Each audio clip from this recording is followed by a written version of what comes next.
शिव महापुराण की कथा वर्णन कर रही है। एक असुर, एक राक्षस शिव जी को क्या दे सकता है, क्या दे? शिव भगवान को रिझाने के लिए लोग फूल देते हैं, पुष्प देते हैं, सुंदर सुंदर फूल प्रदान करते हैं। क्या? कांटों भरा धतूरा राहु केतु लेकर शंकर भगवान के पास पहुंच गए। शिव जी ने कहा, ये क्या है प्रभु? ये धतूरा हमारे लिए तो ये पुष्प ही है, क्योंकि हम असुर प्रवृत्ति के हैं, हमारी प्रवृत्ति असुर है, हमारे लिए तो यही पुष्प है। शंकर भगवान ने उसको स्वीकार करा। क्या चाहते हो बाबा?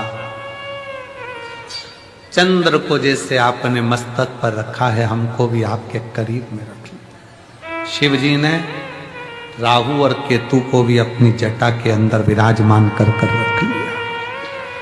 शंकर भगवान कहते हैं, सुनो राहु केतु, आज तुमने मुझे यह कांटों भरा धतूरा प्रदान किया है और तुम मेरी शरणागति में आए।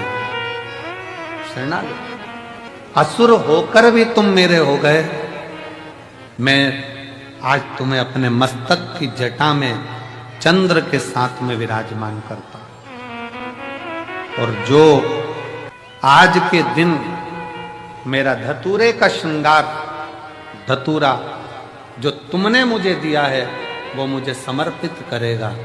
जैसे आपको मैंने सिद्ध कर कर अपना लिया, उसके भी जीवन को मैं सिद्ध कर कर अपना बनाकर उसके दुखों का नाश करूं। फुलेरा दूज के दिन 3 चीजें मेरे भोले बाबा ने धारण करी। पहले नंबर पर धतूरा, जन कल्याण के लिए, जगत उद्धार के लिए, जगत के दुखों का नाश करने के। इसीलिए इस फुलेरा दूज के दिन इस कुबरेश्वर धाम की धरा का कंकर कंकर शंकर, कंकर कंकर शंकर, इस फुलेरा दूज के दिन जो इस पवित्र भूमि पर आता है, इस भूमि पर बैठकर श्री शिवाय नमस्तुभ्यम का गुणगान करता है, और जो आ गया वो अपने आप में सिद्ध होकर उसके दुख अपने आप कट जाए। धतूरे को भगवान शिव ने अपने हृदय में, धतूरे को भगवान ने अपने मस्तक पर चढ़ाकर जनमानस को ये प्रेरणा दे दी कि मुझे केवल फूल से ही नहीं, मुझे कांटों से भी प्यार है, मेरे लिए सब बराबर। शंकर भगवान कोई कह दे कि ब्राह्मणों के हैं, शंकर भगवान कोई कह दे क्षत्रियों के हैं, शंकर भगवान कोई कह दे वैश्यों के हैं, शंकर भगवान कोई कह दे शूद्रों के हैं, शंकर भगवान कोई कह दे किसी के हैं। शिव महापुराण की कथा कहती है, शंकर भगवान तो केवल मानव के ही नहीं, शंकर भगवान तो देवता, असुर, सुर, गंधर्व, किन्नर और जीव जंतु, पशु, पक्षी, लता, वृक्ष, पत्ती, जल, थल, आकाश, मंडल, पताल, सबका शिव ही देव है, बाकी का कोई। संपूर्ण ब्रह्मांड का रचयिता शिव है। शिव ने धतूरे को स्वीकार करा। आज के दिन, फुलेरा दूज के दिन, दुख हरने के लिए, तकलीफ हरने के लिए, कष्ट हरने। दूसरा प्रसंग है, मां जगत जननी जगदम्बा अंबा आज शिव जी के पास में आई। पार्वती जी पीछे से आई, शिव जी के नेत्र माता पार्वती ने बंद किए। शिव जी के बंद करते ही शिव जी की आंख से एक अश्रु नीचे गिर, और जो अश्रु शंकर भगवान के नयन से गिरा, वो अश्रु साधारण नहीं था, वही मेरा रुद्राक्षेश्वर महादेव था। वही रुद्राक्ष। शिवजी नेत्र बंद करके बैठे थे, तब आंसू गिरा था तो उससे अंध का सुर उत्पन्न हुआ था। जिस अंध का सुर को स्वयं शंकर भगवान ने ही काल भैरव प्रकट कर कर मारा। शिवजी के नेत्र बंद कर कर बैठे थे, आंसू गिरा जिससे अंध का सुर उत्पन्न हुआ, जिसे शंकर भगवान के ही काल भैरव स्वरूप ने उसका संहार किया।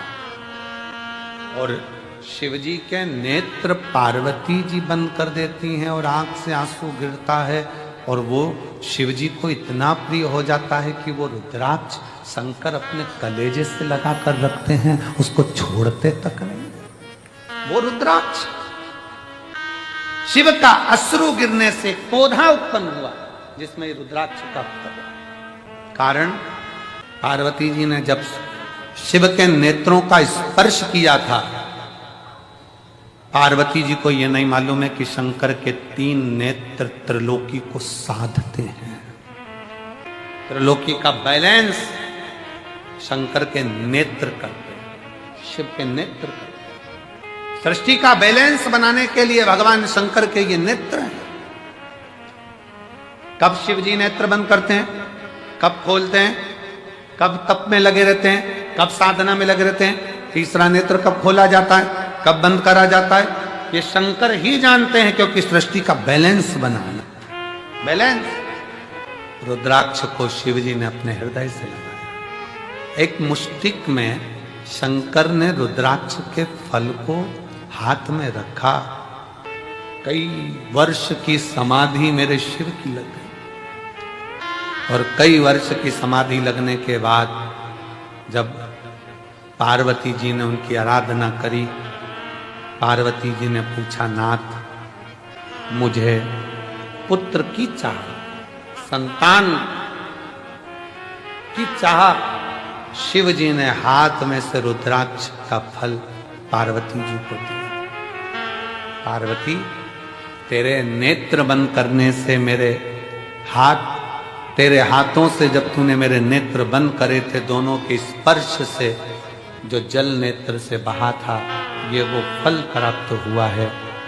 ये हमारी संतान ही नहीं, ये मेरा ही प्रतिबिंब जनमानस का बैलेंस सही करने के लिए, उसके दुख के निवारण के लिए। सारी समस्या का हल एक लोटा जल, एक रुद्राक्ष, एक रुद्राक्ष। और आज भी पहले रुद्राक्ष पर रिसर्च नहीं किया गया, पर जब कुबेरेश्वर धाम का रुद्राक्ष पानी में गलाकर शिव को चढ़ाकर लोग पीना चालू करे, तो आज उस रुद्राक्ष का रिसर्च सेंटर में वैज्ञानिक रिसर्च कर रहे हैं, साइंस रिसर्च कर रही है कि इस रुद्राक्ष में ऐसा क्या है कि वो सियोर वाला महाराज कहता है कि तांबे के कलश में रुद्राक्ष को गला दो, उसका पानी शिव जी को चढ़ाकर आचमन करो, बीमारियां लोगों की सही हो रही है, शरीर सही हो रहा है। पार्वती, ये रुद्राक्ष नहीं है, ये मेरा स्वयं स्वरूप है। इसको लोग केवल एक मन का माला का मोती ना समझें। ये मन का या माला का मोती नहीं है। सीहोर के कुबेरेश्वर धाम के रुद्राक्ष पर इतने रिसर्च सेंटर रिसर्च कर रहे हैं। कई रिसर्च सेंटर ने तो अपना निर्णय भी दिया कि रुद्राक्ष साधारण नहीं है, तांबे के कलश में गलाकर जल पीने से बीमारियां ठीक हो सकती हैं। कृपा करता है शिव, करुणा सागर है शंकर। इसको रुद्राक्ष ना समझना। पार्वती ये मेरा अंश है, शिव है ये। एक रुद्राक्ष, एक, हाँ, सीहोर का रुद्राक्ष कभी बाहर कोरियर नहीं करा जाता। सीहोर का रुद्राक्ष पैसे से बेचा नहीं जाता।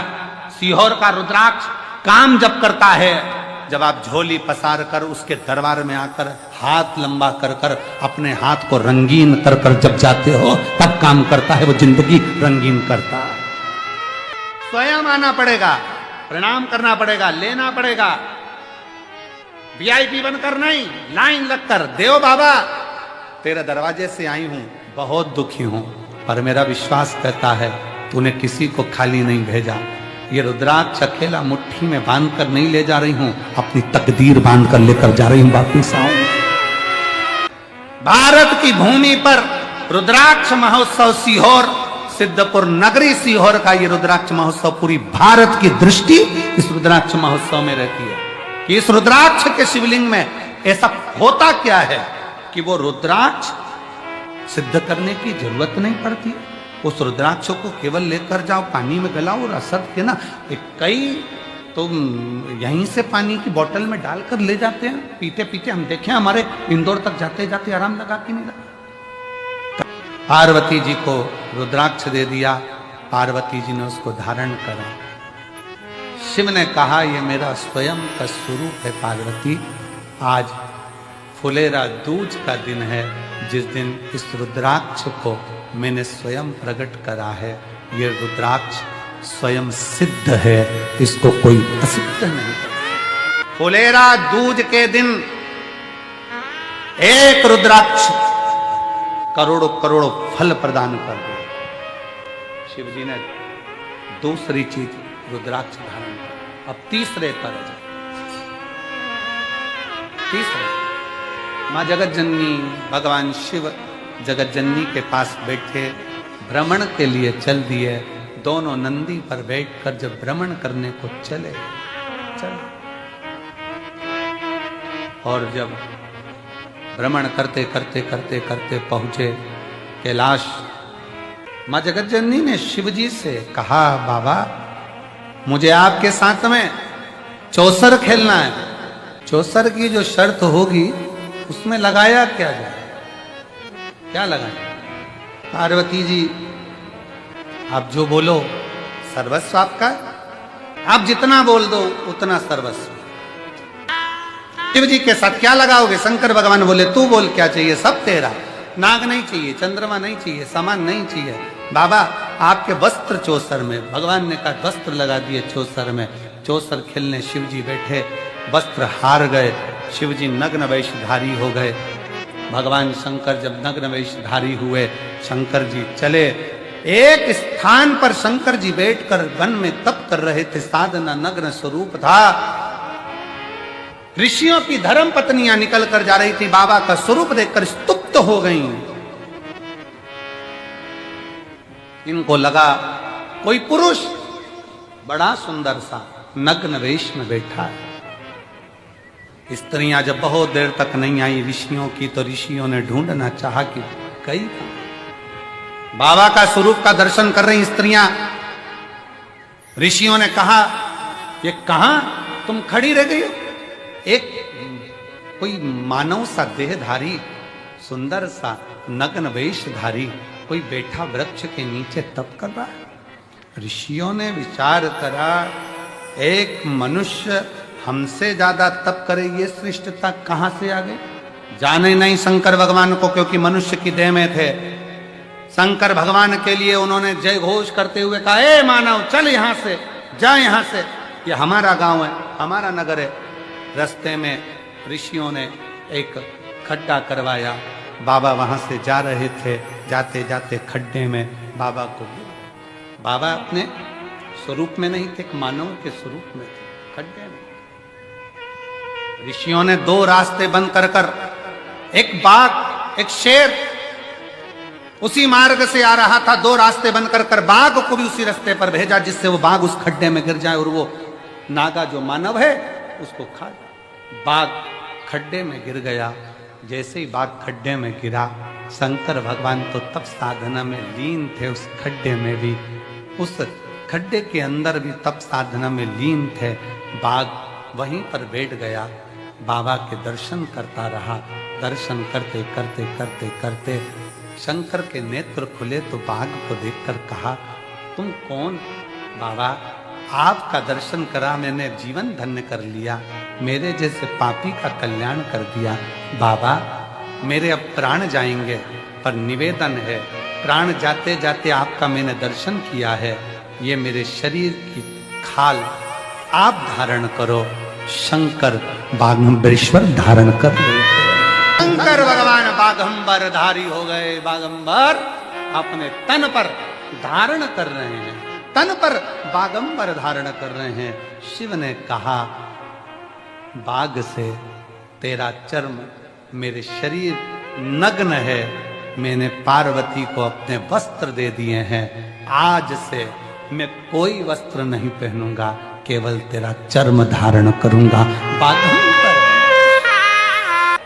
फुलेरा दूज का दिन एक ऐसा दिन होता है, शंकर भगवान को एक दुर्वा, एक अक्षत। अगर आपके स्वप्न में आ रहा है कि सर्प दिख रहा है, जीव जंतु दिख रहा है, पति को ऐसा लगता है कि मेरा पति का एक्सीडेंट हो गया, बच्चों का एक्सीडेंट हो गया, गलत गलत विचार, नेगेटिवता जिसके गले में, जिसके मस्तिष्क में आती जाती है, मेरे बच्चे गए हैं बाहर, कहीं उनके साथ कुछ ना हो जाए, पति गया है उसके साथ कुछ ना हो जाए, गाड़ी से गए उसके साथ कुछ ना हो जाए, गाड़ी धीमे चलाना कुछ हो तो ना जाए, ऐसा मन में जब विचार आता है, आज ही के दिन, फुलेरा दूज के दिन, एक दुर्वा, एक चावल शंकर भगवान की जलाधारी पर रखा जाता है। शिव जी आपको भय से मुक्त कर देते हैं, क्योंकि वो बारंबार है। शंकर से कहो तो दिल से, स्नेह से, मन से अगर आपने प्रार्थना करी है, विश्वास रख कर कुछ बोले हो तो शिव सामने होगा। आप दिल से पुकारोगे तो क्यों ना भगवान आएगा भाई,